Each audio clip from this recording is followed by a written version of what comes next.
Fransiyaning poytaxti Parijdagi Cumhuriyet meydanida bir guruh faoliyatchilar Uyg'urlarni qo'llab namoyish o'tkazib, yaqinqi yillardan buyon Xitoyning Uyg'urlarning kimligi, madaniyati va diniy e'tiqodiga bo'lgan bostirish va zulmni kuchaytganligini aybladi. Faoliyatchilar mundaq deb ko'rsatdi: 100 minglagan kishi Sharqiy Turkiston rayonidagi paxta itizida ishlashga majbur bo'lgan. Xitoy hukumatining Uyg'ur xalqiga qilgan inson qalbidan chiqqan muomalasini qabul qilg'ili bo'lmaydi. Faoliyatchilar Xitoy hukumatining kimligi va e'tiqodi sababidan Uyg'ur xalqiga qasddan zulm qilganligini bayon qildi va xalqaro kishilik huquq tashkilotlari tomonidan ogohlantirilgan bo'lishi qaramay, Xitoy hukumatining bu qonunsiz qilmishlarini izchil davomlashtirayotganligini ta'kidladi.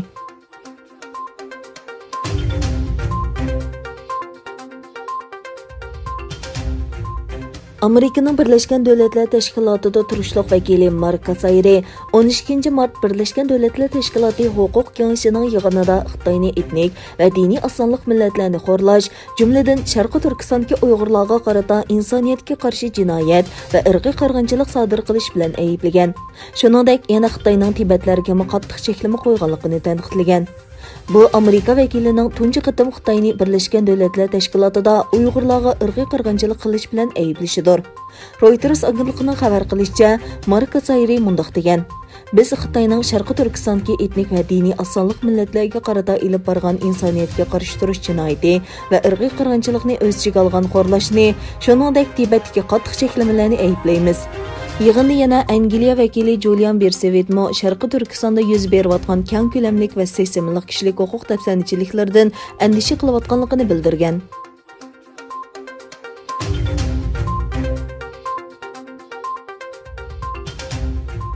Tunji chet el ziyoratini Tinch okean rayoniga qilgan Amerika Davlat Mudofaa ministri Lloyd Austin o'zlarining Amerikaning bu rayondagi ittifoqdoshlari bilan bo'lgan harbiy hamkorlikni kuchaytirishni va bu rayonda Xitoyga qarshi kuchli tahdid o'rnatishni xohlaydiganligini aytdi. Austin Tinch okean safarini Amerikada Hind Tinch okean armiyasi qo'mondonlik shtabi joylashgan Havay orolidan boshladi. Amerika O'rta Sharqdagi terrorlik tashkilotlariga qarshi kurash qilayotganda Xitoyning harbiy iqtidorini zamonaviylashtirayotganligini tilga olgan Austin, bizning hozirgi raqobat afzalligimiz yo'qolyotdi. Afzallik yanada bizda. Biz kelgusidagi afzalligimizni oshiramiz dedi.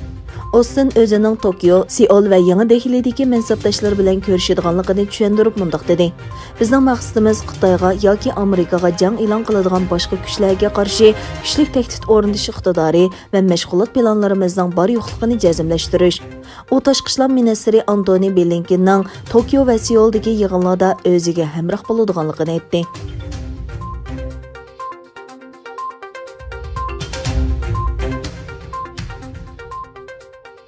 Yaponiyaning davlat mudofaa ministri Nobuo Kishi Xitoyning dengiz qirg'i muhofazat atrofidagi qurol ishlatishga huquq bergan qonuniy talash tortishliq, chunki uningda xalqaro qonunga xilof belgilama bor dedi.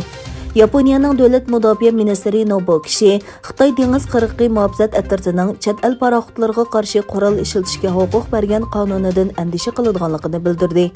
Bu qonun 1 fevraldan boshlab yo'lga qo'yilgan edi.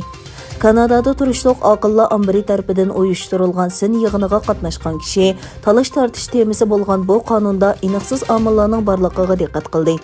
Dengiz qirg'i muhofazat atrofiga berilgan qurol ishlatish huquqiy masalasiga qarata kishi buningga qo'llanilgan rayonlar va huquq doirasi aniq bekitilmaganligini bayon qildi.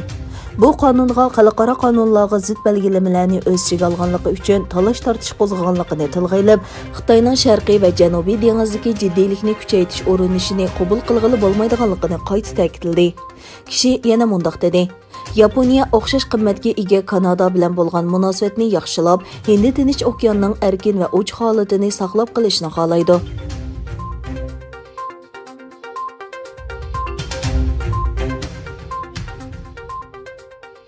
Bermuda tönögün ötküzülgen siyasi özgürüşke qarşı namayışqa bexatarlik qismlarining qurolliq arilishi natijasida kam deganda 38 odam qazo qilgan. Berma siyosiy qo'lga ilinganlarga yordam berish tashkilotining bayonotida aytilishicha, askarlar va soqchilar tönögün davlatning nurg'un rayonlarida haqiqiy o'q ishlatib namoyishga mudoxil qilgan. Berma armiyasi o'tgan yili 8 noyabr o'tkazilgan saylamda saxtalik barligini bahona qilib, bu yil 1 fevral hukumatni og'dirib tashlagan edi.